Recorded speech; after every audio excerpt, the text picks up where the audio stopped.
Vishwakarma publication प्रकाशित इतिहासतज्ञ doctor Ashok Rana यांच्या 3 पुस्तकांचा संच, दैवतांची सत्यकथा, असत्याची सत्यकथा आणि सणांची सत्यकथा या पुस्तकांची मूळ किंमत 1010 रुपये, परंतु सवलतीसह घरपोच मागवण्याची किंमत केवळ 807 रुपये.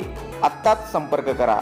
विश्वकर्मा पब्लिकेशन 916868 2201 992326 3894. नमस्कार मित्रांनो, हे आहे मराठी दर्शन आणि मी आहे डॉक्टर अशोक राणा. आज आपण कोजागिरी पौर्णिमा आणि याच्याशी संबंधित एक मुलींचा खेळ आहे किंवा मुलींचा सण सुद्धा म्हणता येईल किंवा उत्सव सुद्धा म्हणता येईल, भोंडला भुलाबाई, त्याविषयी थोडक्यात माहिती पाहू. हा आश्विन महिना आहे आणि आश्विन महिन्याची जी पौर्णिमा आहे त्याला कोजागरी असं म्हणतात. कोजागिरी असाही उच्चार त्याचा आहे. आणि या दिवशी कोण कोण जागतं यावरून कोजागरती किंवा कोजागृती या शब्दापासून कोजागिरी हा शब्द बनला आहे असं अभ्यासकांचं मत आहे. तर याविषयीची जी माहिती आहे ती सणांची सत्यकथा आहे, जे विश्वकर्मा पब्लिकेशननी प्रकाशित केलेलं पुस्तक आहे माझं. त्याच्यामध्ये पान नंबर 224 वर एक लेख आहे. साधारणतः 268 पानाचं हे पुस्तक आहे. त्यामध्ये कोजागिरी व भुलाबाई नावाचा लेख आहे. या लेखाच्या आधारे आपण ही माहिती पाहू. तर याची जी माहिती आहे ही पुराणांमध्ये आपल्याला आढळतं आणि प्राचीन सणांचा इतिहास ज्यांनी लिहिला आहे त्या प्राचीन साहित्यामध्ये सुद्धा आढळते. तर या पौर्णिमेला कौमुदी पौर्णिमा असे म्हणतात किंवा शरद पौर्णिमा असं म्हणतात, कारण पावसाळा संपून गेला असतो आणि चिखल सुकलेला असतो. अशा वातावरणामध्ये आल्हाददायक असा वारा वाहत असतो.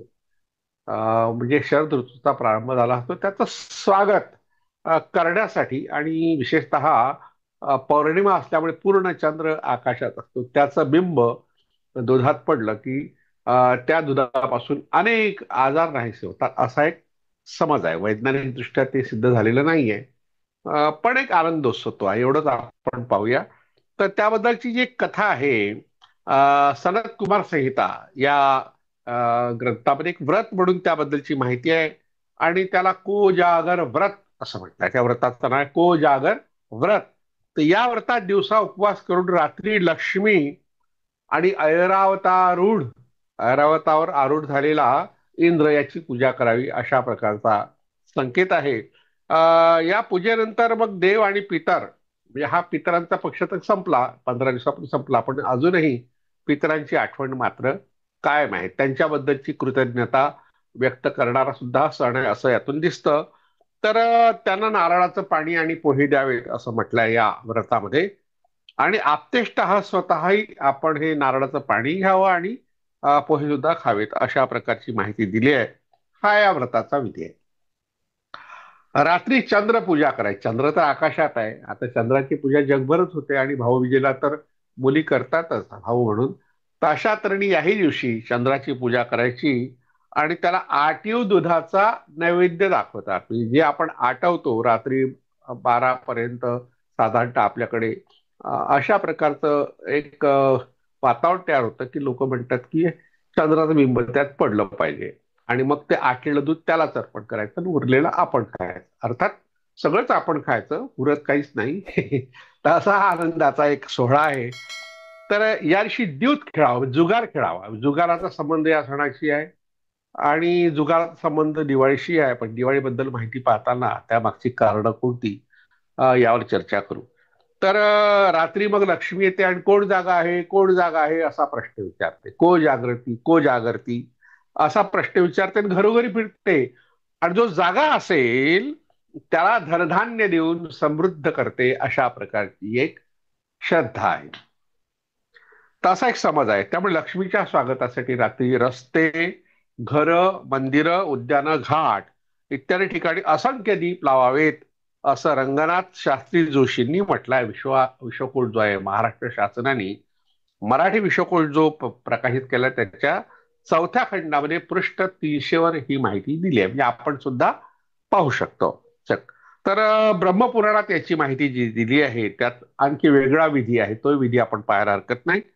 या दिवशी रस्ते झाडावेत, घरे सुशोभित करावीत, दिवसा उपवास करावा, गृहद्वाराजवळ अग्नी प्रदीप्त करून त्याची पूजा करावी, चंद्राची पूजा करून त्याला दूध व खीर यांचा नैवेद्य दाखवावा, भार्येसह म्हणजे बायको सोबत स्कंद, रुद्र, नंदीश्वर ज्यांच्याकडे गायी असतील त्यांनी सुरभी आणि मेंढे बाळगणार आणि वरुण, वरुण हा जो आहे तो त्याचं प्रतीक मेंढा आहे. हत्ती बाळगणाऱ्यांनी विनायक म्हणजे गणपती आणि घोडे बाळगणाऱ्यांनी रेवंत आणि निकुंभ या देवतांची पूजा करावी. आता ही दैवत काही प्रचलित नाही, त्यातला गणपतीच फक्त आपल्याला माहित आहे आणि लक्ष्मी माहित आहे. इंद्राची सुद्धा पूजा करण्याची प्रथा आता राहिली नाही, पण वैदिकांच्या ग्रंथामध्ये त्याचा उल्लेख आहे. आता हे सगळं जे आहे लिहिलं आहे या ग्रंथांमध्ये, त्यामागचं कारण असं की पावसाळा संपला असतो आणि पावसापूर्वी खूप चालायचा, 2-2, 3-3 महिने चालायचा. यावर्षी सुद्धा आपण अनुभवलं की नको त्यावेळेस पाऊस आला मे मध्ये आणि मध्ये काहीतरी निघून गेला, आलाच नाही आणि वाट पाहता पाहता शेतकऱ्यांचं नुकसान झालं. आणि जेव्हा पाऊस आला तेव्हा तर जास्त नुकसान झालं, म्हणजे आलेलं पीक सुद्धा हातचं चाललं गेलं. हा काही आनंदाचा या दृष्टीने क्षण नाही आहे, पण एक परंपरा म्हणून आपण कोजागिरी साजरी करतो. तर हे जे स्वच्छ चांदणं पडलं त्याचं स्वागत करण्यासाठी लोक चांदण्या रात्रीची मौज अनुभवता यावी म्हणून एकत्र येतात. तर या दिवशी मग केशरी दूध, केशर टाकलेलं दूध देण्याची पद्धत आहे.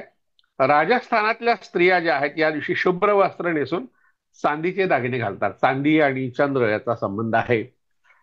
धार्मिक वृत्तीचे राजपूत या रात्री चंद्राची पूजा करून ब्राह्मणांना शर्करायुक्त दूध देतात, म्हणजे साखर टाकून दूध देतात, असं भारतीय संस्कृतिकोशाच्या दुसऱ्या खंडामध्ये पृष्ठ 559 वर सांगितलेलं आहे.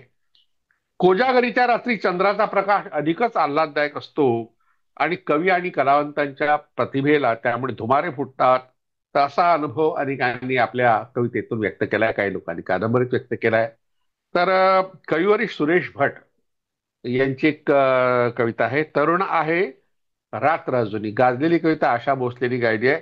या कवितेत राजस आला ती प्रिया म्हणते, सांग या कोजागरीच्या चांदण्याला काय सांगू, उमलते अंगांग माझे आणि तो मिटला सकारे. अशा तऱ्हेने शृंगाराची ही कविता आहे. प्रत्यक्षात या कवितेची पार्श्वभूमी फार वेगळी आहे, दुःखाची आहे आणि विरहाची आहे. तर ह्या कोजागिरीचं चांदणं आणि केशर बादाम मिश्रित मधुर दूध हे निरोगी माणसाप्रमाणे दमेकरी माणसालाही हवे हवेसे वाटते. काही लोक दमेकऱ्याने या दिवशी दूध देतात, औषधयुक्त आयुर्वेदिक लोक. आणि असा समज आहे की या दिवशी हे आटी दूध आपण जर पिलो तर दमा नाहीसा होतो. तर दम्याच्या आजारी यासाठी कोजागिरीची वाट पाहत असतात. कोजागिरीच्या दिवशीच घराघरामध्ये आणखी एक सोहळा होत असतो लहान मुलांचा, मुलामुलींचा, विशेषतः मुलींचा. तर तिला म्हणतात भुलाबाई. आता भुलाबाई आणि सोबतच भोंडला, म्हणजे भोंडल्याचाही हा सण आहे. या दिवशी भोंडल्याचाही उत्सव होतो आणि तो भोंडला म्हणजे हस्ती नक्षत्र या काळात येतं आणि त्यामुळे मग त्याची पूजा करायची, अशा प्रकारची एक प्रथा आहे. काही ठिकाणी मोठ्या प्रमाणात सुद्धा भोंडल्याची पूजा करतात, पण घरोघरी मुली भुलाबाईची मात्र गाणी गात असतात. तर त्याच्याबद्दलची माहिती आपण याच लेखाच्या आधारे पाहू. तर भोंडला भुलाबाई हा जो सण आहे तो बालकुमार वयातील मुलींचा सण आहे. विदर्भात त्याला भुलाबाई म्हणतात, खानदेशात गुलाबाई म्हणतात आणि त्यात भुलोजी असतो आणि भुलाबाईचा असा खेळ मांडतात. आणि शेवटी गाणे संपले खिरापत आणा वगैरे वगैरे अशा तऱ्हेचं एक शेवटचं गाणं असतं. तर असा एक आनंदाचा हा एक भाग आहे. समूह स्वरात सगळ्या मुली एकत्र गातात आणि मोठ्यांना वाटतं की हे फक्त एक गाणंच आहे, की नुसतं साधं गाणं नसतं. तर त्यामागे आपला एक सांस्कृतिक वारसा आहे, मोठा सांस्कृतिक वारसा लपलाय आणि आपल्या नकळत तो जपला गेलाय, असं इतिहासाचार्य विश्वनाथ काशीनाथ राजवाडे यांनी म्हटलंय. तर त्यांनी त्याची फार गांभीर्याने दखल घेतली. सहसा आपण ह्या गाण्याची दखल घेत नाही. लोकगीताचं संकलन करणाऱ्या सरोजिनी बाबर यांनी भोंडला भुलाबाई नावाचं एक पुस्तकच प्रकाशित केलं आणि आपण जर साहित्य संस्कृती या शब्दाचं टाईप करून आपण गुगल गुरुला विचारलं तर तो तुम्हाला पुस्तक फुकट देईल. पूर्वी ते विकत मिळायचं, आता ते उपलब्ध नसेल कदाचित. अशी 400 पुस्तकं महाराष्ट्र राज्य साहित्य संस्कृती मंडळाने इंटरनेटवर टाकली आहे, गुगलवर टाकली आहे. आणि आपण जर ती मागितली तर सहजपणे मिळतं, त्याला काही पैसे वगैरे काही लागत नाही. तर या ग्रंथामध्ये सुद्धा त्याचा इतिहास आहे, त्याच्या आधारे ही माहिती मी लिहिली आहे. भारत इतिहास संशोधन मंडळ पुणे यांच्या पुस्तक नोंद क्रमांक 497, रजिस्टर 87 मधील पान नंबर 81 ते 93, या भागामध्ये इतिहासाचार्य राजवाडे यांनी भोंडला भुलाबाईची जी कहाणी सांगितली आहे ती आहे. आणि सरोजिनी बाबर यांनी त्यांचा जो ग्रंथ आहे भोंडला भुलाबाई, यात पृष्ठ 147 वर याविषयीची माहिती आहे. तर त्याचा लेख आहे, त्यांचा सरोजिनी बाबरचा लेख आहे. त्यात त्या म्हणतात, हातगा उर्फ भोंडले. तर हा जो लेख आहे, त्या लेखात असं म्हटलं आहे की महाराष्ट्रात हातग्याची उर्फ भोंडल्याची गाणी घरोघर मुलींच्या सर्वतोमुखी आहे. हस्त नक्षत्राच्या प्रारंभापासून शेवटल्या दिवसापर्यंत दररोज एक एक गाणे वाढवीत 16व्या दिवशी 16 गाणी म्हणतात. अशा तऱ्हेने 16 दिवसाचा हा सण आहे. शेजार पाजारच्या 10-5 मुली तिसऱ्या प्रहरी एकत्र येतात, वेचून आणून 4 खडे मांडतात व हातगा म्हणून त्यांची फुलांनी व पानांनी पूजा करतात. नंतर फेर धरून ही गाणी म्हणतात. हातगा म्हणजे हस्तग्रह, हस्त नक्षत्राबद्दल म्हटलंय. भोंडले किंवा भोंडला म्हणजे काय हे काही समजत नाही. अशा तऱ्हेने इतिहासाचार्य राजवाडे यांचा संदर्भ देऊन सरोजिनी बाबर यांनी माहिती दिली आहे. या शब्दाचा अर्थ माझ्या ध्यानात नाही, व्युत्पत्ती माहीत नाही. हातग्याला दुसरे नाव भोंडले असावे, परंतु निश्चयाने काहीच सांगता येत नाही. भोंडल्याच्या गाण्याचा प्रारंभ एका विषयाचा असतो व शेवट त्या विषयाला सोडून निराळाच काहीतरी असतो. म्हणजे अशा तऱ्हेने संदर्भ नसलेला शेवट त्याचा असतो. उदाहरणार्थ पहिले गाणे. आता ही माहिती इतिहासाचार्य राजवाड्यांनी लिहिलेल्या शोध निबंधात आलेली आहे. तर त्यात ते म्हणतात, पहिल्यांदा गणपतीचं नाव घेतलं जातं. ते बरोबर आहे, कारण गणपती सर्वच मंगल प्रसंगी पूजनीय आहे, त्याचं स्मरण करायचं असतं. ऐलमा ऐलमा पैलमा गणेश देवा असं त्याला म्हटलंय. तर त्याचा अर्थ राजवाड्यांनी दिलेला आहे. तर ऐलमा म्हणजे अथम, पैलमा म्हणजे प्रथम. तर त्यांनी हा जो शब्द तयार झाला ऐलमा, हा सप्तमी विभक्ती त्याला लागलेली आहे आणि पैलमाला ती लागली आहे. या गाण्यात खूप पाठभेद आहे. सगळीकडे काही सारखी गाणी नाही. म्हणजे विदर्भात वेगळी गाणी दिसतील, मराठवाड्यात वेगळी असतील, खानदेशात वेगळी असतील, पश्चिम महाराष्ट्रात सुद्धा वेगळी असू शकतात किंवा कोकणात सुद्धा वेगळी असू शकतात. महाराष्ट्राच्या अनेक विभागामध्ये भोंडला भुलाबाईची गाणी वेगळ्या पद्धतीने गायली जातात. काही गाणी सारखी आहेत. तर राजवाड्यांनी या गाण्याचा एक संदर्भ त्यांनी दिलाय आणि त्याचा आशय उलगडून दाखवण्याचा प्रयत्न केलाय. तर भोंडल्याच्या गाण्यामध्ये एक ऐतिहासिक संदर्भ असल्याचं ते म्हणतात. हातगा या नावाने राजवाड्यांनी ऐलमा पैलमा गणेश देवा या पदाने सुरू होणारे गाणं दिलंय. त्यातील पारवळ घुमत बुरजावरी, पारवळ फकीराचे गुंजाणे डोळे, गुंजाणे डोळ्याच्या सारविला टीका, आमच्या गावच्या भुलोजी नायका. ही जी ओळ आली आहे एक, यातली एक ओळ जी आहे ती त्यांच्या दृष्टीने फार महत्वाची आहे. तर ते असं म्हणतात की त्या काळी गावातल्या मुली गावच्या वेशीवर येऊन काही खेळ खेळत असत. गाव म्हटलं की त्याला कुसू, बुरुज व वेस या 3 वस्तू त्या काळी हटकून असायच्या. गाव वेशीवर पारवे घुमत इतक्या त्या जुन्या पुराण्या झालेल्या होत्या. मुसलमानी अंमल झालेला होता व गावगाव फकीर व दर्गे मातलेले होते. फकीर निशा करून असत, म्हणजे नशा करत असत आणि त्यांचे डोळे लाल गुंज झालेले असत. त्यांची दृष्टी गावाच्या स्त्रियांवर जाईल, त्या पाटील त्यांचे डोळे काढून टाकतील. म्हणजे ऐन मुसलमानी अंमल ढिला पडत चालला होता, असा एक संदर्भ एका ओळीवरून त्यांनी दिला. मुसलमानी अंमलातील एका वास्तवावर गाण्यातून मुलींनी टाकलेला प्रकाश आपले डोळे उघडायला लावणारा आहे असं ते म्हणतात. आडबाई आडवणी, आडाचे पाणी खारवणी असं एक गाणं आहे. या गाण्यात मकलामपुरी असा उल्लेख शेवटी आलाय. तर या मकलामपुरी गाण्याचा त्यांनी शोध घेतला. ते असं म्हणतात, मुली मलकापूरच्या होत्या. मलकापूर या शब्दाचा खरा उच्चार मलकानपूर, मलिक याचे फारशी अनेक वचन मलकान. मलकांचे जे शहर ते मलकानपूर, त्याचा मुलींनी अपभ्रंश मलकामपूर असा केला. मलकामपूर एक गाव कोल्हापूर इलाक्यात आहे व तेथील प्रतिनिधींची सध्या राजधानी आहे. गाणे फार जुनाट आहे. इतकेच की ज्या प्रदेशात ज्या काळात हे गाणं म्हटलं गेलं त्या देशातील व काळातील शहराचे नाव त्यात सहज येतं. मलकापूर हे नाव मुसलमानी अंमलानंतर गाण्यात शिरलेलं आहे, हे उघड आहे. म्हणजे मुस्लिम सत्ता जेव्हा आली तेव्हा हे गावाचं नाव बदलवलं गेलं. आता एक आणखी दुसरं गाणं त्यांनी सांगितलं, एवढंच होतं पंढरपूर.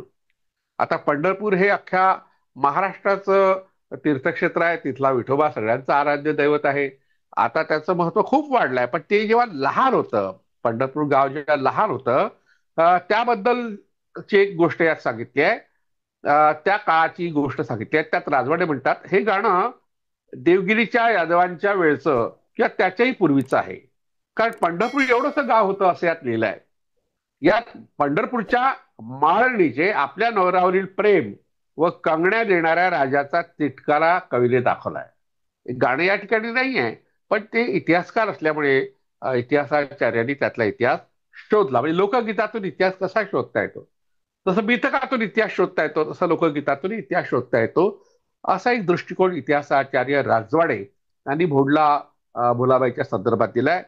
पानपुडा की शंकर चुडा असं एक वाक्य इथे आलंय. यात रत्नागिरीचा उल्लेख आहे. हा कोल्हापूर जवळ रत्नागिरी विषय आहे. रत्नागिरी हा जिल्हा आहे कोकणातला, पण कोल्हापूर जवळ एक रत्नागिरी नावाचं गाव आहे, ज्योतिबाचा डोंगर वगैरे आपण त्याला म्हणतो. तर असं सांगून त्यांनी म्हटलं की तेलंगपूर कोठले कोण जाणे, त्यात तेलंगपूर नावाचा उल्लेख आहे, पण ते कुठे आहे त्यांना काही सापडलं नाही. पण ते लुगड्याच्या बद्दल खूप प्रसिद्ध असावं असंही त्यांनी नोंदवलं आहे. म्हणजे कुठेतरी पुढल्या संशोधकांनी ते शोधावं गाव. आता त्याचं नाव बदललं असेल कदाचित. एका इतिहासकाराच्या भूमिकेतून अशा तऱ्हेने भोंडला भुलाबाईच्या गाण्याकडे राजवाड्यांनी आपलं लक्ष वेधलं. त्याचप्रमाणे त्यांच्याकडे अभ्यासकांचंही लक्ष वेधलं गेलं. त्यामुळे सरोजिनी बाबरांसारख्या विदुषींनीही त्याचे मोल कळले आणि त्यांनी त्याची नोंद आपल्या या लेखात घेतली. तसंच इतर लोकसाहित्याच्या अभ्यासकांनी त्याची दखल घेऊन चिकित्सा केली. हातगा या शब्दाचा काय संबंध आहे या सणाशी, त्यावर चर्चा इतिहासाचार्य राजवाडे यांनीच केली आहे. त्यांनी हातगा या शब्दाची व्युत्पत्ती लावून त्याला हस्तग्रह म्हटलंय.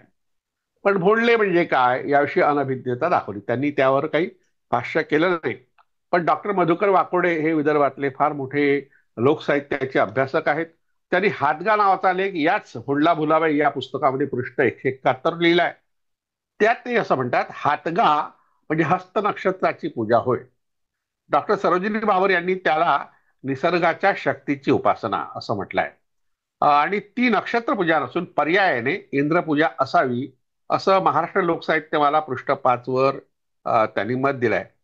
डॉक्टर दुर्गा भागवत यांचं भोंडल्याविषयीचं मत काय, त्या काय म्हणतात, भोंडला हा उघड एक पर्जन्यविधी आहे. हस्त नक्षत्राशी संबंध असल्यामुळे हातगा हे नाव पडले आणि हस्तचा हत्तीशी संबंध जोडून कौरव पांडवांची गजगौरीची कथा त्याला जोडण्यात आली असं महाराष्ट्र जीवन खंड 2 या पुस्तकात दुर्गा भागवतांनी म्हटलंय. संपादक गंबा सरदार आहेत. हस्त आणि कुणबी झाला मस्त असा वाक्प्रचार वराडात आहे. तर ही सुद्धा माहिती आपल्याला डॉक्टर मधुकर वाकोडे यांनी दिली आहे. सरोजिनी बाबर याबद्दल असं म्हणतात, रब्बीच्या हंगामातील पिकं तरारून वर येत असताना त्यांना अधिकाधिक टवटवीत यावी म्हणून अभ्यंगस्नान घालणाऱ्या हस्त नक्षत्राची पूजा आहे. म्हणजे पीक तरारून वर आलाय आणि पुन्हा पाऊस पडतो हस्ताचा, जणू काय त्यांनी त्याला अभिषेकच घातलाय. त्यांनी म्हटलंय की अभ्यंग स्नान घातलंय. तर पावसाळ्यातील हस्त नक्षत्राचा पाऊस मोठा मानाचा. रखरखीत उन्हाने तापलेल्या धरणीला वर्षाने शांत केल्यावर सर्वत्र आबादी आबाद करून सोडण्याचा त्याचा मान म्हणून हस्त नक्षत्राची पूजा या ठिकाणी मानली आहे. पाटावर रांगोळीने हत्ती काढायचा आणि त्या हत्तीची पूजा बांधायची, हा या हातगा घालण्यामागचा हेतू आहे असं मराठीतील स्त्रीधन या पुस्तकात त्यांनी माहिती दिली आहे. हत्तीचं एक नाव आहे ऐरावत आणि ऐरावत हा शब्द इरावान म्हणजे पाणी देणारा मेघ, इरावान मेघ या अर्थाचा तो शब्द आहे. पण हत्ती आणि हस्त नक्षत्र आणि मेघ यांच्याशी साधर्म्य साधून ऐरावत हा शब्द हत्ती या अर्थाने पुढे वापरत आला आणि त्याला इंद्राचं वाहन म्हणून ठरवलं गेलं. म्हणजे अशा तऱ्हेने प्रत्यक्षात मेघाचा संबंध असलेला हत्ती हा इंद्राचा वाहन झाला. म्हणजे अशा तऱ्हेने मिथकं तयार होत असतात आणि त्याचं मूळ शोधणं हे आपलं काम आहे. तर इंद्राचा पाऊस पाडण्याशी असलेला संबंध या ठिकाणी वैदिक ग्रंथांनी दाखवलाय. डॉक्टर वासुदेव शरण अग्रवाल यांनी इरा म्हणजे जल असा शब्द दिलाय आणि ऋग्वेदामध्ये एरा एरा हा शब्द आहे. आपल्याकडे खेड्यापाड्यामध्ये नदीच्या काठावर एक खड्डा खड्डात बरेचदा ग्रामीण लोक आणि त्याला हिरा म्हणतात. आणि त्या हिरापासून हीर शब्द तयार झाला. आणि त्या हीर शब्दाचं जे अतिशय शुद्ध वगैरे जे लोक स्वतःला समजतात त्यांनी विहीर हा शब्द तयार केला. मुळात तो हीर शब्द आहे.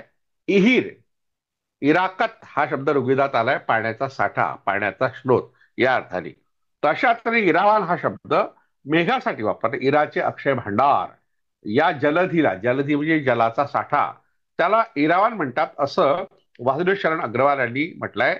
आणि इरावन मध्ये जो जन्म घेतो तो ऐरावत, म्हणजे ज्या ठिकाणी पाण्याचा साठा आहे तिथे जो जन्म घेतो त्या मेघदूत एक अध्ययन नावाचं त्यांचं पुस्तक आहे. डॉक्टर मधुकर वाकोडे यांनी महाराष्ट्रातील ढगो मेघो संप्रदाय हा धरणीप्रमाणे पाणदेवाची म्हणजे पाण्याच्या देवाची पूजा करणारा संप्रदाय आहे असं म्हटलंय. म्हणजे ही माहिती भोंडला भुलाबाई या ग्रंथातच आली आहे. इराकत किंवा ईर हे शब्द ऋग्वेदात आहे, त्याचा अर्थ पाणी असा होतो. द्रविडी भाषेतील हा शब्द असून तो संस्कृतात नाही. ऍडव्होकेट प्ररा देशमुख जे यवतमाळातले होते, त्यांनी सिंधू संस्कृती, ऋग्वेद आणि हिंदू संस्कृती या ग्रंथामध्ये यावर विस्तृत विवेचन केलंय.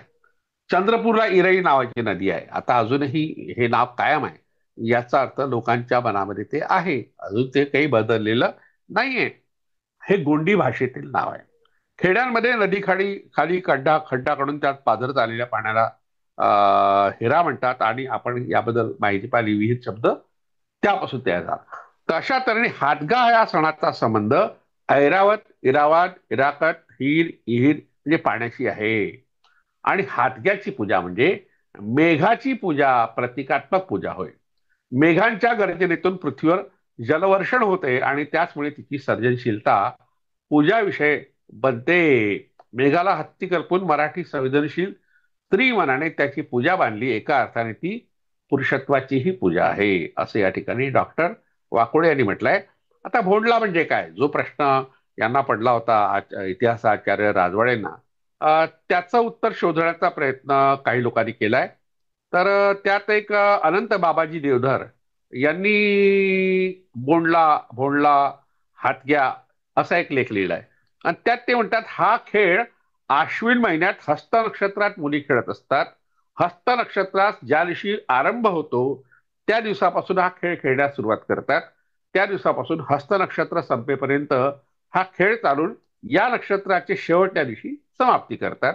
हा खेळ फक्त वाई, कोल्हापूर प्रांतीत खेळतात. वाई प्रांत आता नाही आहे, पण सातारा जिल्ह्यातलं एक महत्वाचं ऐतिहासिक गाव आहे, कोल्हापूर भागात आहे. इतर ठिकाणी मात्र हा खेळ खेळत नाही असं हे देवधर म्हणतात. या खेळाचं सविस्तर वर्णन त्यांनी केलंय. आणि या देवता बहिलोबा आणि बहिलोबाई यांच्या नावापासून हा खेळ धान्य, बहुलता, विपुलता म्हणजे समृद्धीचं हे प्रतीक आहे असं ते म्हणतात. बहिलोबा हा बहुलता या संस्कृत शब्दांचा अपभ्रंश आहे व त्याचा अर्थ विपुलता, आबादानी असा होतो असं ते म्हणतात. कदाचित भोंडला हा शब्द बहिलोबापासून बनला असावा असं अनंत बाबाजी देवधर यांनी या लेखात म्हटलं आहे. आता भुलाबाई हा शब्द सगळीकडे पूर्ण महाराष्ट्रात प्रचलित आहे. फक्त खानदेशात त्याला गुलाबाई म्हणतात. तर पश्चिम महाराष्ट्रात भोंडला किंवा हातगा एक धार्मिक खेळ आहे. तर विदर्भात भुलाबाई ही मुलींनी करायची पूजा आहे, तिला खानदेशात गुलाबाई असं म्हणतात. या पूजेच्या अगदी थोडंफार साम्य आहे. फक्त जिथे भुलोबा किंवा भुलाबाई शब्द येतात त्या ठिकाणी खानदेशात गुलोबा आणि गुलाबाई हे शब्द येतात. गाण्यामध्ये असे प्रादेशिक बोलीतले काही शब्द बदलतात थोडे. भुलाबाईला भुलाई असे म्हणतात. डॉक्टर मधुकर वाकोडे यांनी याच लेखामध्ये हनुमंताची निळी घोडी असा एक लेख लिहिलाय. त्यात अशी माहिती दिली आहे, वराडाबद्दलची आहे. वराडात जेव्हा भुलाईची पूजा बांधली जाते तेव्हा महाराष्ट्रातील काही भागात हातग्याची पूजा बांधली जाते. म्हणजे विदर्भ आणि उर्वरित महाराष्ट्रात थोडा फरक आहे.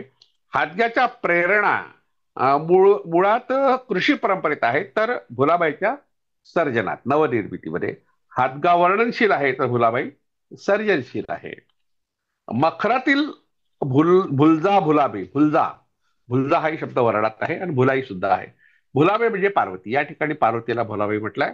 भूमीसारखीच सर्जनशील जगन्माता. भुलजा भुलाईची पूजा ही शिवशक्तीची पूजा आहे असं या ठिकाणी वाकोडे सरांनी सांगितलंय. एक प्रकारचा सुफलन विधी आहे हा, कारण शिवशक्ती म्हणजे बीज आणि योनी वरवर पाहता भुलाई गीते निरर्थक वाटतात, परंतु परंपरेने आलेली ही गीते अप्रगल्भ अवस्थेतील मानवी मनाचा आविष्कारच आहे. भारतीय परंपरेत व्यंजने योनिरूप आणि स्वर बीजरूप मानले आहेत.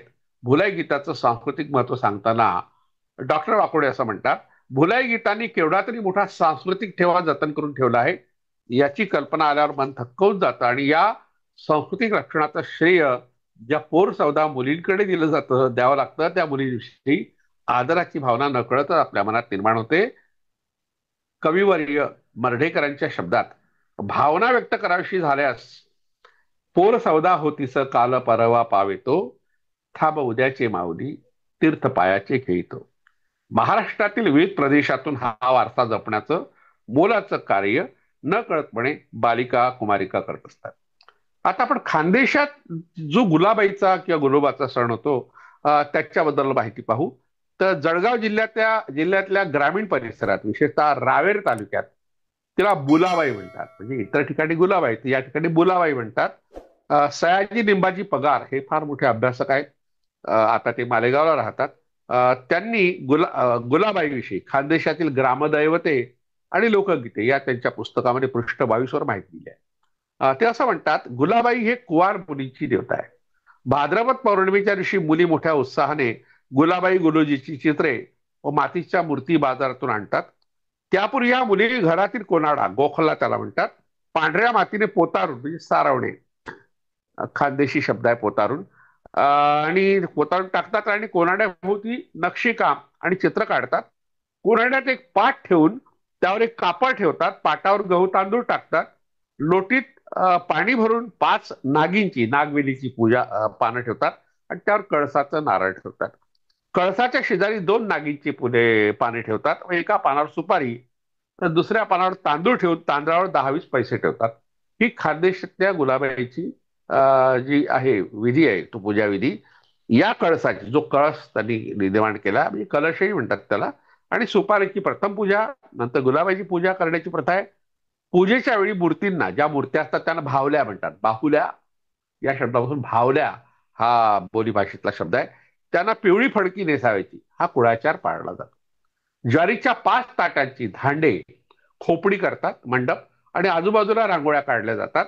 गुलाबाईच्या पूजेला फुले फळे एकत्र गुंफून माळा तयार केल्या जातात. फळांचा नैवेद्य दाखवला जातो. वांगे, दोडके, भोपळा, पडवळ, भेंडी, सीताफळ, कारले, काकडी, मिरची, गाजर, मुळा, तोंडले, घेवडा, मक्याचे कणीस वगैरे सर्व फळे व भाजी एकत्र करून पूजा वाहिली जाते. ही सर्व फळे, फुले, भाजीपाला खानदेशच्या तापी, गिरणा, पूर्णा इत्यादी नद्यांच्या प्रदेशातील सुबत्तेचं प्रतीक आहे, असं सयाजी पगार म्हणतात. गुलाबाईची मांडणी झाली की मग स्थापना करायची आणि गावातल्या मैत्रिणींनी एकत्र जमायचे व गाण्याला सुरुवात करायची. तर एक गाणं सगळीकडे त्याचा, पहिली ग भुलाबाई देवा देवा साजे, तर इथे गुलाबाई आलाय. दररोज या गीतामध्ये दिनक्रमाची वाढ करीत म्हणायचे. सोबतीला नृत्यावरची गाणी, शेवटी आरती म्हणायची. असा दररोजचा कार्यक्रम. एका बंद डब्यात खाऊ आणायचा व तो मुलींनी ओळखायचा. हा मजेशीर खेळताच कार्यक्रम संपवायचा. अशी पद्धत महिनाभर सुरू असते. कोजागिरी पौर्णिमेच्या दिवशी या उत्सवाची सांगता होते. म्हणजे अश्विनी पौर्णिमेला हा उत्सव संपतो. सर्व मुली मनोरंजनाच्या कार्यक्रमात सहभागी होतात. गुलाबाईची विविध प्रकारची गाणी म्हणतात. महिनाभरचे माहेर पण संपवून ती आता सासरी जाणार, पण मुली कासावीस होतात. म्हणजे जसं गणपती उत्सवाच्या वेळेस, विसर्जनाच्या वेळेस लहान मुलं रडतात आपण पाहिलं, तसं हाही सण असाच आहे की ते आता सासरी जाणार, कारण काही दिवस ती बाहेर वाशी आलेली आहेत. गुलाबाईच्या पूजेसाठी मुलींनी म्हणून स्वयंपाक केला असतो. उदाहरणार्थ दूध, हलवा, पुऱ्या, कानोले असे अनेक आवडीचे पदार्थ मुली बनवतात. गुलाबाईला नैवेद्य दाखवून चांदण्या रात्री सामुदायिक भोजन करतात. तर गुलाबाईला नैवेद्य दाखवतात. भोजन संपल्यावर गुलाबाईच्या मूर्तीचे नदीत विहिरीहून विसर्जन करायचं असतं. गुलाबाईची बोळवण झाली की निराश मनाने घरी परतताना गुलाबाई पुढील वर्षी पुन्हा या, लवकर या असा भाव त्यांच्या मनातून दाटून आलेला असतो. ही माहिती डॉक्टर सयाजी पगार यांच्या पुस्तकातली आहे. खानदेशातील गुलाबाईचा पूजाविधी आणि विदर्भातील भुलाबाईचा पूजा यामध्ये फारसा फरक नाही. मराठवाड्यात भुलई या नावाने काही ठिकाणी हे विधी होतात, पण विदर्भ खानदेशाप्रमाणे तिला सार्वत्रिक स्वरूप नाही.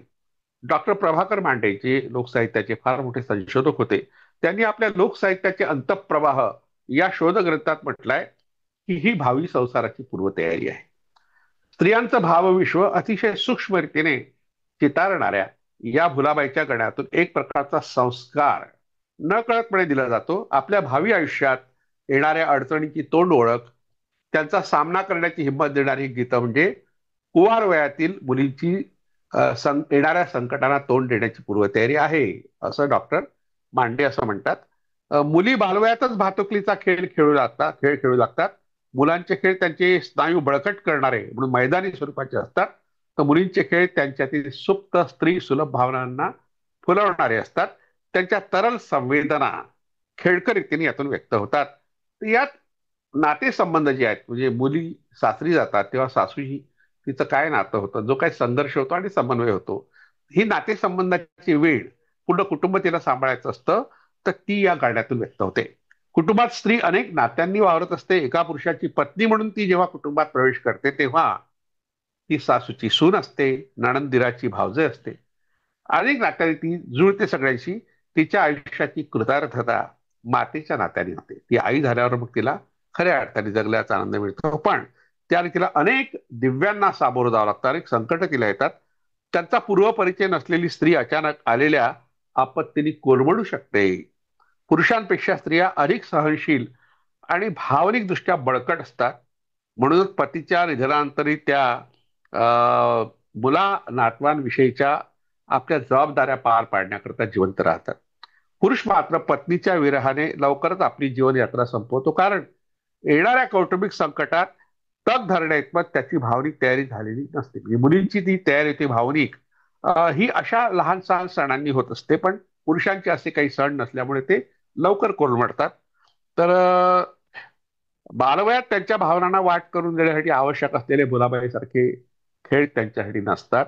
जेव्हा रडावेसे वाटते तेव्हा ते रडू शकत नाही, कारण रडले की लोक नाव ठेवतात, काय बायकोसारखा बायकांसारखा मुलीसारखा रडतोय. आणि दिलखुलासपणे हसणंही पुरुषांना योग्य वाटत नाही. म्हणजे प्रतिष्ठेच्या खोट्या कल्पनामुळे पुरुष हा तसा नाजूक होत जातो भावनिकदृष्ट्या, पण स्त्रिया मात्र समृद्ध होत जातात, सहनशील होतात. येणाऱ्या संकटांची चाहूल लागली की ते सावध होतात. तर कोजागिरीची जी रात्र आहे अशा तऱ्हेने गाणी, नृत्य, अभिनय, विनोद इत्यादी माध्यमातून स्त्रिया आपल्या भावना तरंगांशी मनसोक्तपणे खेळत असतात. त्यामुळे त्यांची सहनशक्ती वाढते, तडजोडीची तयारी होते. जागोजाग कुटुंबियाकडून अपमानाचे प्रहार झेलीत ती आपले पाय मातीत घट्ट रोवून उभी राहते. मातृत्वाचा सन्मान मिळतो तेव्हा या संकटाशी सामना करण्यासाठी सहजपणे ती सज्ज असते. तिला अबला म्हणण्यामागे पुरुषांचा अहंकार सुखावण्याचा हेतू आहे, असू शकतो. पुरुष प्रधान व्यवस्थेने एका शब्दाने तिचे अवमूल्यन केले आहे, पण खरे तर ती सबला आहे, शक्ती स्रोत आहे, मातृत्वाची माया आहे. भुलाबाईच्या गाण्यांनी हे वारंवार दाखवून दिलं आहे. शेवटी हिरापत वाटण्याच्या कृतीतून कटू अनुभवही गोड करण्याचा संदेश दिलाय. म्हणून मुली म्हणतात, गाणे संपले खिरापत आणा. अशा तऱ्हेने भुलाबाईचा हा जो खेळ शेवटी गोडवा आणतो आणि येणाऱ्या संकटाशी सामना करण्याची पूर्वतयारी, मानसिक तयारी प्रामुख्याने लहानपणीच करून देतो. एक गाणं भुलाबाईचं जे आपल्याला माहित आहे ते म्हणजे ती सून जेव्हा सासरी जाते, नंतर पहिलंच वर्ष असतं आणि तिला माहेरी यायचं असतं, तेव्हा सासूबाईला विचारते ती की बा सासूबाई मला माहेरी जायचं आहे. तर मग सासू म्हणते की कारल्याचं बी पेरलं ग सुनबाई, मग जा आपल्या माहेरा. आता बी कशाचं पेरलं? कारल्याचं पेरलं आहे, कडू कारलाय. आणि मग ती म्हणते कारल्याचं बी पेरलं ग सासूबाई, आता तरी जाऊ द्या माहेरा. मग सासू म्हणते की कारल्याला कारल्याचं वेल येऊ दे ग सुनबाई, बघ जा आपल्या माहेरा. मग कारल्याचं वेल येते. मग सुनबाई पुन्हा प्रश्न विचारते सासूबाईला की कारल्याला वेल आलं गे सासूबाई, आता तरी जाऊ द्या माहेरा. शेवटी मग सासूबाईला तिला जाऊ द्यायचंच नसतं. मग पुन्हा निमित्त शोधते. मग ती म्हणते कारल्याला कारलं लागू दे ग सुनबाई, बघ जा आपल्या माहेरा. मग कालांतराने कारल्याला कारले लागते आणि मग पुन्हा सुनबाई म्हणते की कारल्याला कारलं लागलं ग सासूबाई, आता तरी जाऊ द्या माहेरा. म्हणजे अशा तऱ्हेने सासू सुनांचं जे काही भांडण आहे अशा लहान लहान गाड्यातून व्यक्त झालाय. आणि लहानपणीच मुलींना ही गाडी ऐकायला मिळतात आणि त्यातून त्यांची मानसिक तयारी झालेली असते. त्यामुळे दुसऱ्या घरी गेल्यावरही त्यात सशक्तपणे ते घर सांभाळतात. सासू सुनांमध्ये सख्य निर्माण होतं. सासरा असो सासू असो याची सेवा त्या करतात. नणंद भावजय हे जे नातं आहे ते सुद्धा यातून या गाण्यामध्ये बरेचदा एक गाणं असं नणंद भावजयाबद्दल आहे की हा तर जे आता लोणी आहे शिंक्यातलं लेणी लोणी कोणी खाल्लं नणदा भावजया दोघी जणी घरात नाही दुसरं कोणी घरातलं लोणी खाल्लं कोणी अशा तऱ्हेची भांडणं आहेत ती भांडणं सुद्धा यात आहे. आणि दिराशी संबंध जे सुनेच्या मुलीचे असतात तर ते सुद्धा एक प्रेम सुद्धा त्या ठिकाणी व्यक्त झालंय. अनेक पद्धतीच्या ह्या सगळ्या नात्यांची वीण या गाण्याशी जोडली आहे. म्हणून भुलाबाईची गाणी ही महाराष्ट्रात अतिशय प्रसिद्ध आहे आणि त्यातून स्त्रियांना सशक्त करण्याची एक सोय आपल्या सणांनी करून दिली आहे. अशा अनेक सणांचा परिचय आपण याही पुढे करीत राहू. या ठिकाणी माहिती पुरेशी आहे असं मला वाटतं, म्हणून मी या ठिकाणी थांबतो. धन्यवाद.